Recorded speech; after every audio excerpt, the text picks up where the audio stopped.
I'll never forget that day. The air inside the grocery store was cool, but my hands were sweaty. I stood there, frozen, in front of a row of cereal boxes. A stranger, just a friendly cashier, had asked me something simple. Paper or plastic? But my brain? Completely blank. And this wasn't my first day learning English. I'd studied for years. I knew the words. I'd even practiced the conversation in my head before walking in. But when the moment came, nothing. Hey, I'm Jackson, and welcome to Jackson, English Stories, where we speak, stumble, grow, and try again, through real stories, one sentence at a time. Today's story is about fear, about freezing, and about what happens when we finally stop being afraid of sounding imperfect. The topic? English conversation practice, but not the kind you find in textbooks. This is about real life, the grocery store, the coffee shop, the awkward moments with strangers, everyday English, and how to speak English with confidence, even when your heart is racing. And I'm Anna, so glad you're here with us. This is your cozy little corner to slow down, listen in, and feel more at home in English. Whether you've frozen mid-conversation or just smiled and nodded because you didn't know what else to say, trust me, we've been there. So, have you ever had that moment? You're in public, someone says something to you in English, and suddenly, it's like your brain pulls the emergency brake. You freeze, you smile, maybe nod, but inside, you're screaming, "What did they just say?" If that's happened to you, you're not alone. It happened to me, it's happened to Anna, and it's happened to almost every learner I've met. That day, at the grocery store, I ended up pointing at a random bag and mumbling, "That one's okay." The cashier smiled politely. I walked out, feeling defeated. Not because I didn't understand the question, but because I knew I could have answered better.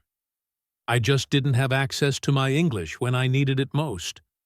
That's what we're talking about today. How to unlock your English when it matters most. Later that week, I told Anna about the moment. Jackson, the first time I tried to buy a sandwich in New York, I panicked so hard I just said yes to everything. I ended up with pickles, mustard, olives, things I hate. We laughed for 5 minutes. And then we got serious. Because here's the truth. You can study grammar for 10 years and still freeze when someone says, "How's it going?" So why does this happen? Why do we freeze, even when we know the language? Anna and I have talked about this a lot, and we've both realized it's not the words we fear. It's the moment, the pressure, the fear of looking silly. That fear wraps around your voice and squeezes it shut. And the only way to loosen that grip is through real-life practice. Not perfection, not memorization, but being okay with small mistakes. That's when everything starts to change. Anna and I started practicing together. Not grammar drills, real conversations. We'd walk into shops and ask simple questions. We'd make small talk at the park. I still remember the first time I said, "Can I get a medium coffee, please?" And the barista just nodded like it was nothing. That moment felt like winning an Olympic medal. And you know what? That kind of practice rewired my brain. It made English feel less like a subject and more like a tool. That's the magic of real conversations. They train your brain, but more importantly, they train your confidence. You don't need perfect grammar to connect. You just need to show up, speak up, and let the language come out as it is. Here's the thing. You don't need to sound perfect to be understood. You need to be real, honest, present. That's why we're doing this video, to help you practice everyday English with confidence. Because I've been there. Anna's been there. And you? You're not alone. You're just one real conversation away from fluency, starting to feel real. But wait, before we get into tips and practice techniques, let me ask you this. What would happen if, the next time you froze, You just took a breath and asked, "Can you say that again?" What if fluency wasn't about speed, but about staying calm? Let's explore that, because the next part of this story might surprise you. You know, Jackson, after we started sharing these stories, I began hearing so many others from our listeners, stories that sounded almost exactly like yours at the grocery store. One woman wrote to me saying she froze at the pharmacy. She understood the pharmacist just fine, but when it was her turn to speak, nothing came out. Her mind went blank. I've heard that so many times. A student once told me he practiced what to say before calling customer service, but when someone finally picked up, he forgot everything. He just kept repeating, "Hello, yes, hello?" He laughed about it later, but at the time, he felt crushed. And there was this guy in my community class. He'd been learning English for 6 years. One day, he was at a bakery. The cashier asked, "Anything else?" And he just froze. He told me afterward, "Anna, I felt like a child again. All the English I knew, it disappeared." That's the part no one warns you about. You can learn English for years and still feel like a beginner in real moments. Not because you don't know, but because your body reacts faster than your brain. Your heart races, your hands sweat, and boom, you're locked. But here's the shift. Once you've been through it once, or twice, or 10 times, it starts to feel less scary. You realize freezing is not the end, it's just a pause. And from that pause, you can move forward. And when you realize other people have been there too, when you hear their stories, you don't feel so alone. That's why we're telling these stories today. Because maybe, just maybe, someone listening will hear one and think, "Hey, that's me. I've been there." Or better yet, if they can get through it, maybe I can too. So let's keep going. Because the next part, it's not about fear, it's about what you can do next. Let's take a moment and really look at what's going on underneath all of this. Because freezing in conversation isn't just about language. It's about our nervous system. It's about memory, emotion, and even identity. When we speak a new language, we're not just using different words. We're stepping into a different version of ourselves. And that version, it's fragile at first. Think about it. In your native language, you can joke, explain, express emotion, ask for help. It's natural. It flows. But in English? At first, it can feel like walking on a tightrope in front of an audience. Every sentence feels risky. Every mistake feels personal. Exactly. And when the brain senses a threat, even something as small as a confusing question or a raised eyebrow, it activates the freeze response. It's not your fault. It's biology. The same way someone might freeze during a job interview or while giving a speech. Your brain is trying to protect you. And perfectionism plays a huge role.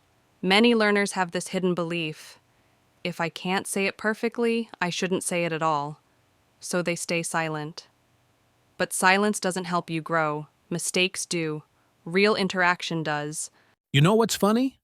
Some of the most fluent people I know still make small mistakes. Native speakers do too. But they don't let it stop them. They keep going.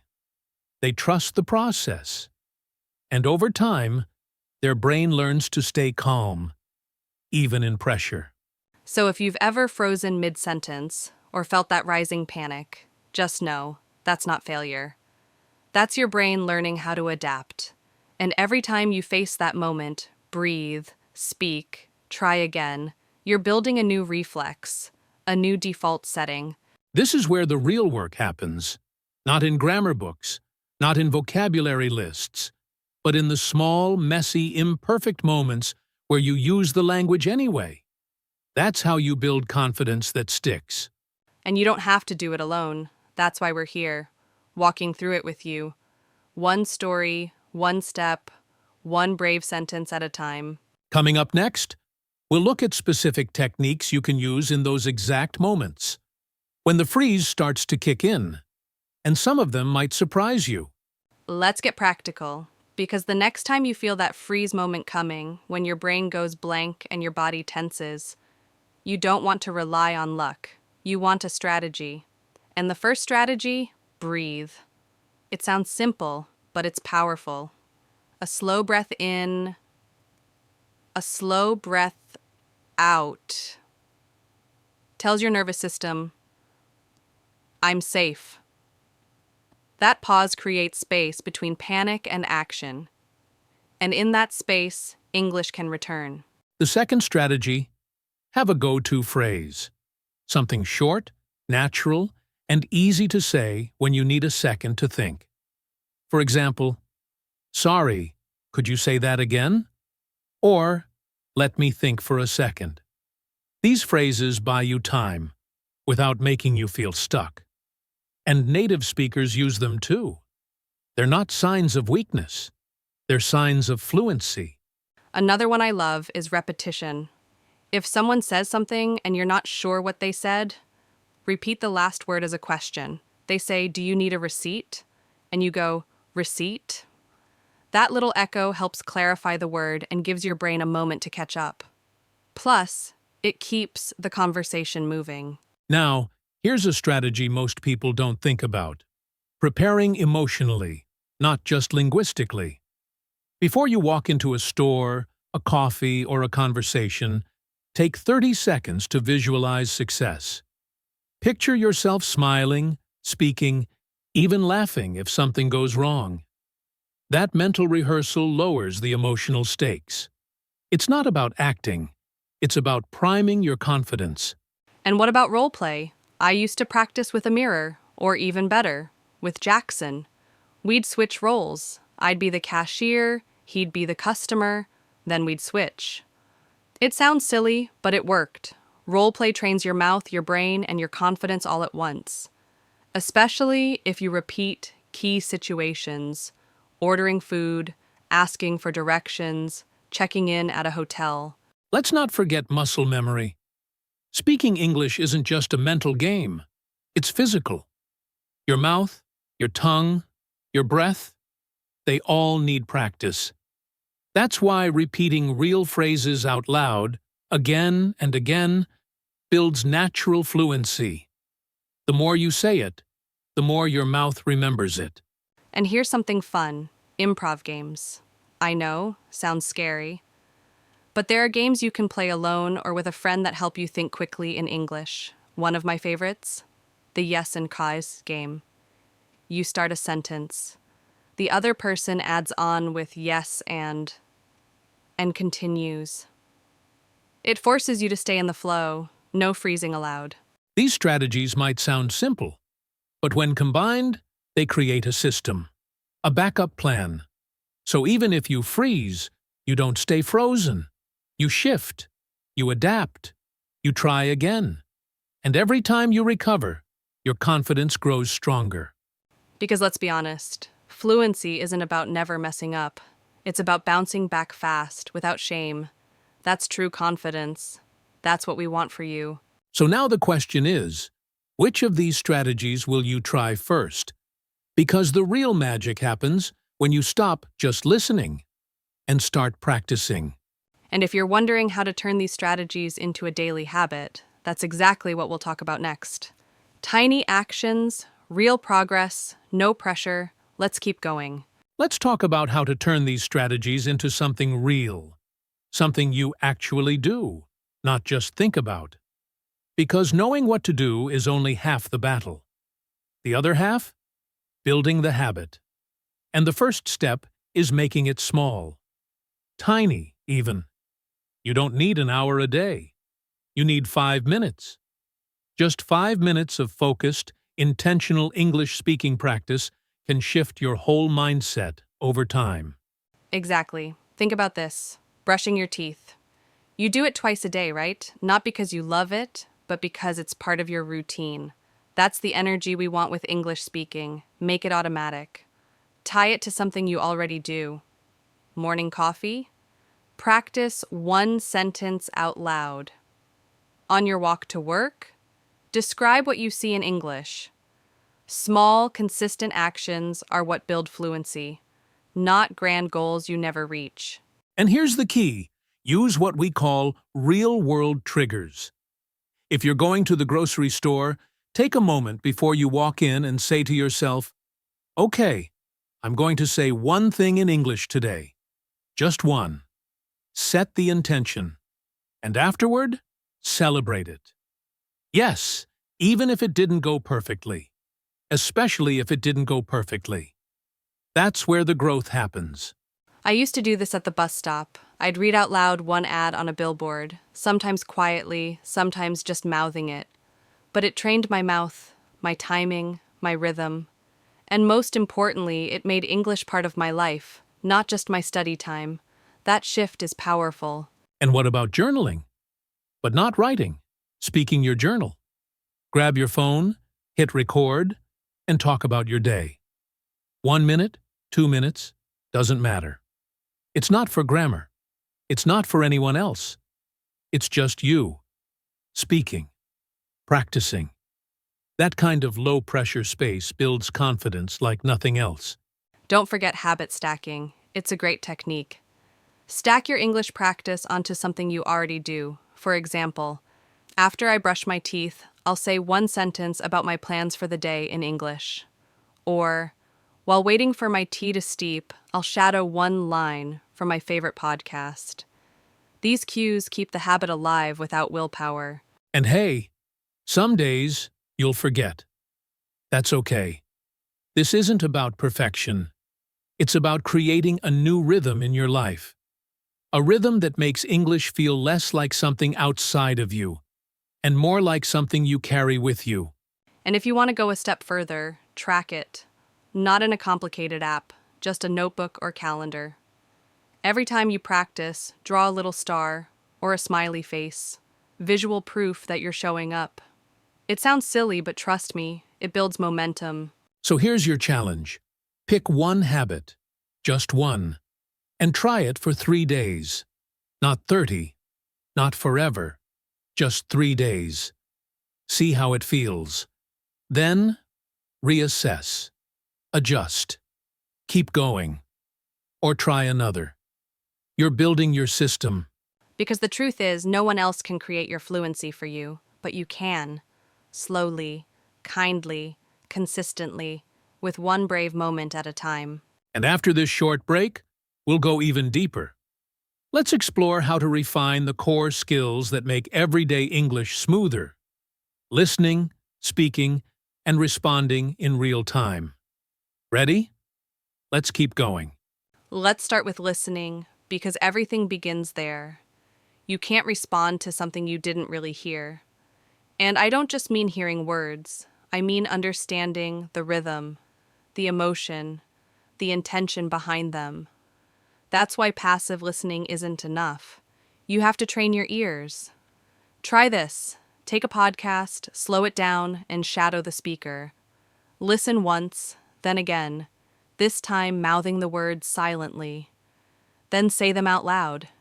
You're not just copying sounds. You're rewiring your brain to recognize patterns in real time. And don't be afraid to pause and rewind. Real fluency isn't about speed. It's about clarity.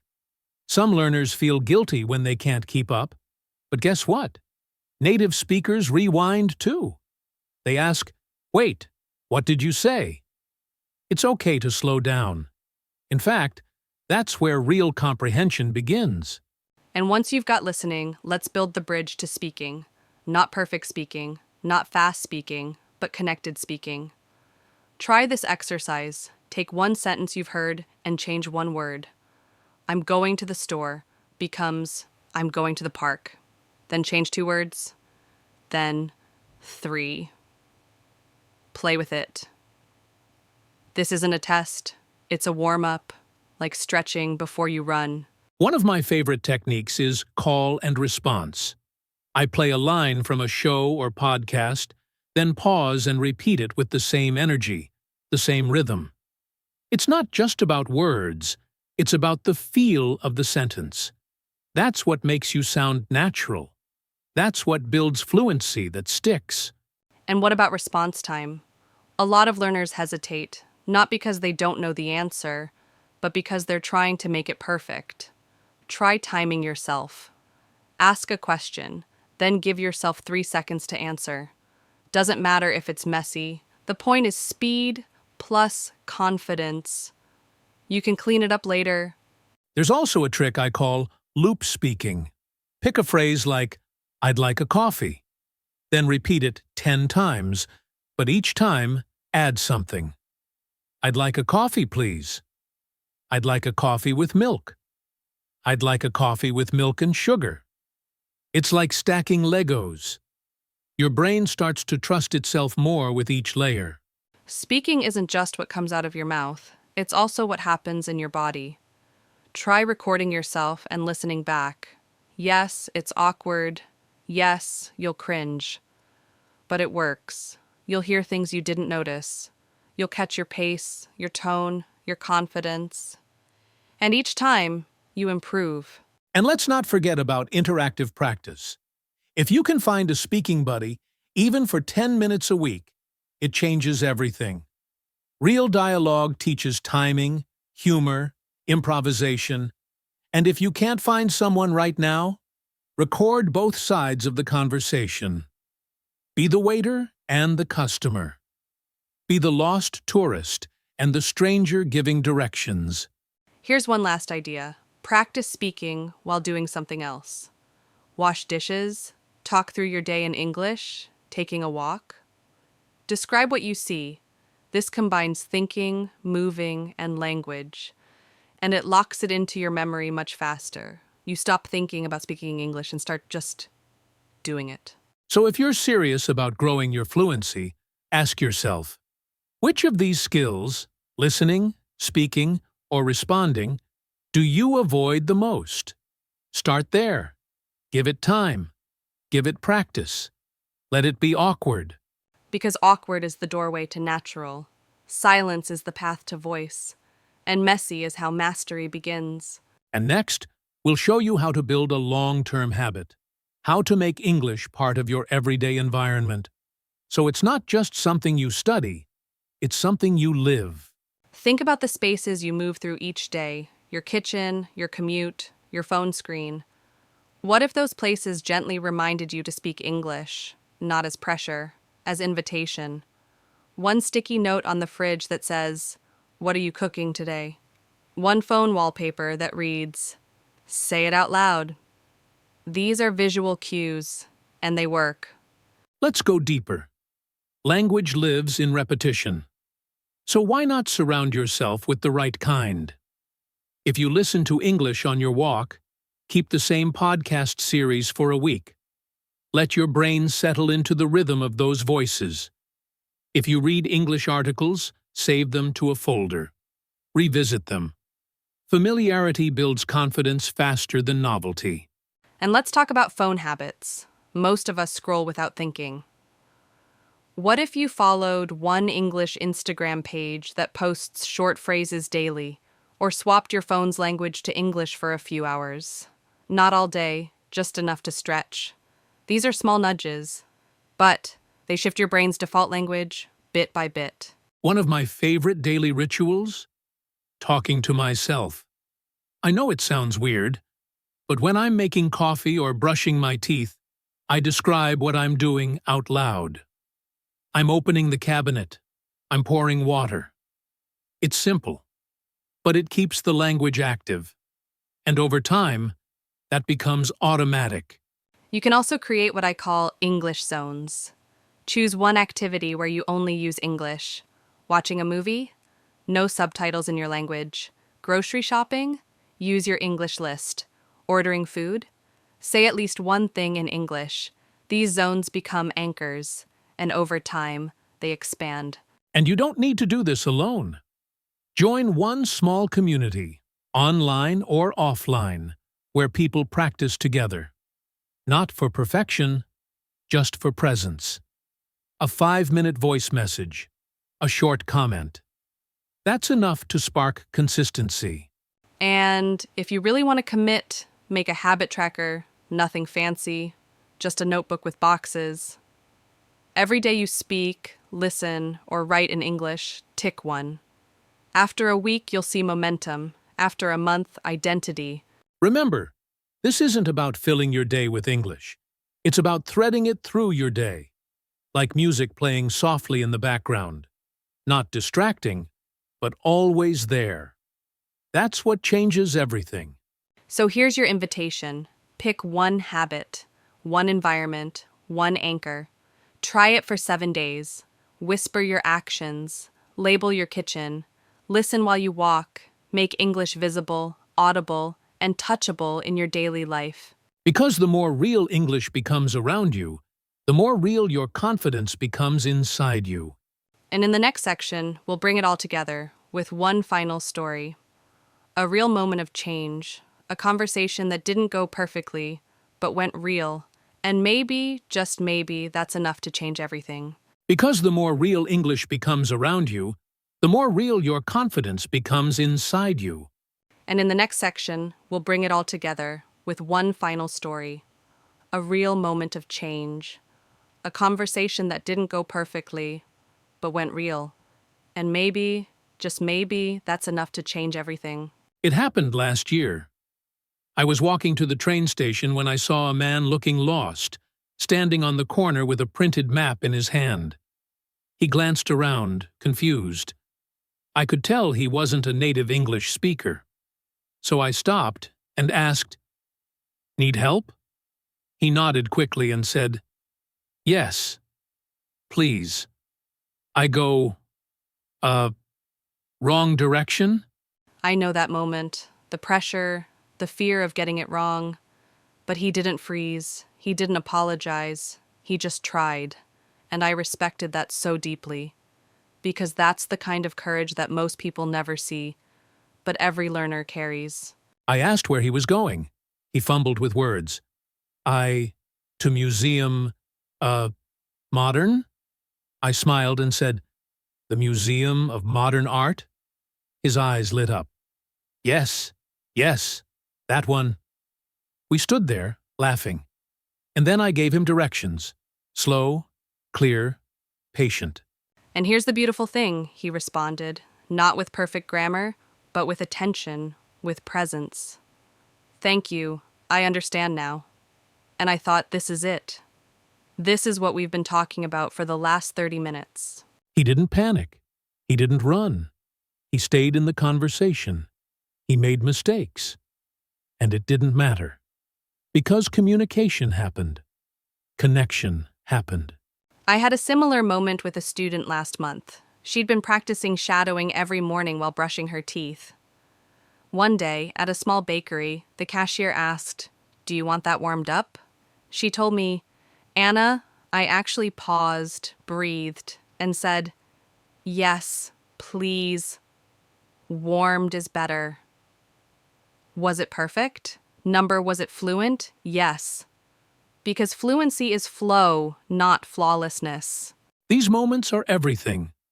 They're small, quiet, easy to miss.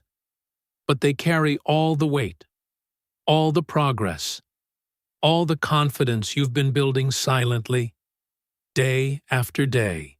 Maybe your moment hasn't happened yet, or maybe it has, but you didn't recognize it. That one time you asked a stranger the time, or ordered something new, or introduced yourself, that was a win. That was real English. And the more you practice, the more these moments will find you. Not big, not loud, but real. And each one adds to the story you're telling yourself. I can do this. So here's our invitation, not to be perfect, but to be present, to try, to show up, even when you're scared, even when your voice shakes. Because fluency isn't a finish line. It's a conversation, one that starts messy and grows clearer with every try. And when that next moment comes, and it will, we hope you remember this story, and all the small stories inside it. You're not just learning English, you're living it. One real moment at a time. So before we say goodbye, we want to leave you with one final thought. Fluency is not a destination, it's a rhythm. It's not a spotlight moment. It's the quiet choice to keep showing up, sentence by sentence, breath by breath. Maybe today's story reminded you of a moment you froze, or a time you surprised yourself, or maybe you're still waiting for your moment to come. Wherever you are in your journey, know this: you belong here. You're part of a global community, learning through stories, struggle, and growth. And it's okay to move slowly. It's okay to feel stuck. It's okay to not know what to say sometimes. What matters is that you're here, listening, learning, practicing. That's where change begins. You don't have to do it all at once. Just keep taking small, real steps. Say one sentence out loud today. Repeat a phrase you heard. Try again when you feel afraid. And if you mess up, smile. Then keep going. And if today's episode helped you in any way, if it made you feel seen, understood, or just a little more hopeful, we'd love to hear from you. Leave a comment, share your story. What was your freeze moment? What's one thing you'll try this week? You can also support this channel by subscribing, sharing this episode with a friend, or even replaying it during your practice time. Sometimes, repetition is the best teacher. We're here every week with more stories, more tools, and more gentle reminders that you are enough. Your English is enough, and your voice, no matter how shaky, is always welcome here. So thank you for being with us today. Thank you for listening, laughing, reflecting, and growing. We'll see you in the next episode. Until then, keep speaking, keep trying, and keep choosing courage over perfection. Take care, and remember, your next English moment could be just around the corner.